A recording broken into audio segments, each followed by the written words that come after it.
येणाऱ्या महानगरपालिकेच्या निवडणुका या स्वबळावर लढण्याकरता भाजप तयारी करत असल्याची कुजबूज शिवसेनेत आहे। मात्र एकनाथ शिंदे असूनही महायुतीत या निवडणुका लढण्याच्या मनस्थितीत आहेत। ज्या बैठका भाजप घेत आहे त्या स्वबळावर तयारी करण्याच्या सूचना देण्यात आलेल्या आहेत। त्यामुळे महापालिका निवडणुका कशा लढायच्या या संदर्भात महायुतीत संभ्रम आहे का, अशी ही चर्चा आहे।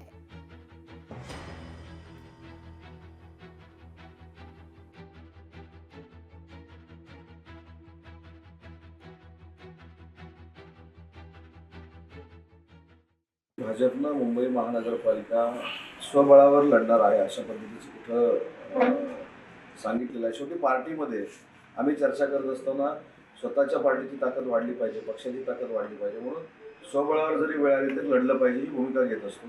परंतु शिंदे साहेबांची भूमिका महायुतीनंच निवडणुका लढवायची आहे आणि मुंबई महानगरपालिकेवर भगवा फडकवायची आहे। महायुतीनं लढायचं हे निश्चित आहे, परंतु स्वतःचा पक्ष बांधत असताना, स्वतःची संघटना वाढवत असताना आम्ही स्वबळावर देखील लढू शकतो। हे कार्यकर्त्यांचा जोश वाढवण्यासाठी, त्यांच्यामध्ये ऊर्जा येण्यासाठी सांगावं लागतं। जाणीवपूर्वक सांगेल, भारतीय जनता पार्टी 100% महायुतीच्याच बाजूने आम्ही जातो आहे।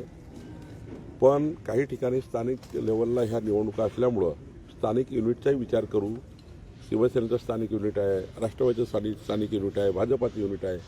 शेवटी निवडणुका यांना लढायच्या स्थानिक युनिटला, त्यामुळे काही निर्णय त्यांच्याही मताने ऐकावे लागतील। पण भाजपाचा मूळ मुद्दा आहे की आम्ही महायुतीमध्येच पुढे जाणार आहोत। अंतिम निर्णय माननीय देवेंद्रजी, एकनाथ शिंदेजी आणि त्याबरोबर अजितदादा पवार आणि रामदास आठवलेजी करतील, पण सर्वसाधारणतः महायुतीच निवडणुकीला एकत्र जाईल असं चित्र आहे। भारतीय जनता पक्ष हा देशातील राज्यातील सर्वात महत्वाचा मोठा पक्ष आहे, त्यामुळे त्यांची वाढ करण्याचा काम ते करतात। एकनाथराव शिंदे शिवसेना वाढवण्याचं काम करतात। अजितदादांच्या नेतृत्वाखाली राष्ट्रवादी काँग्रेस पक्ष सुद्धा आपल्या पद्धतीने काम करतोय। स्थानिक स्वराज्य संस्थांच्या निवडणुका ज्या वेळेला सर्वोच्च न्यायालयाच्या निकालाच्या नंतर दृष्टिक्षेपामध्ये येतील त्यावेळेला राज्य पातळीवरती आम्ही बसू आणि मग महापालिका न्याय किंवा जिल्हा परिषदच्या निवडणुका असतील तर जिल्हा परिषद पंचायत समिती न्याय या संदर्भातला निर्णय महायुती म्हणून लढायचं की स्वतंत्रपणे लढायचं हा निर्णय त्यावेळेला होईल।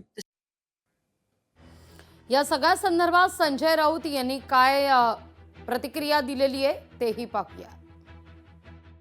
अमित शहांचा पक्ष आहे, एकनाथ शिंदेचा पक्ष हा अमित शहांच्या मालकीचा पक्ष आहे।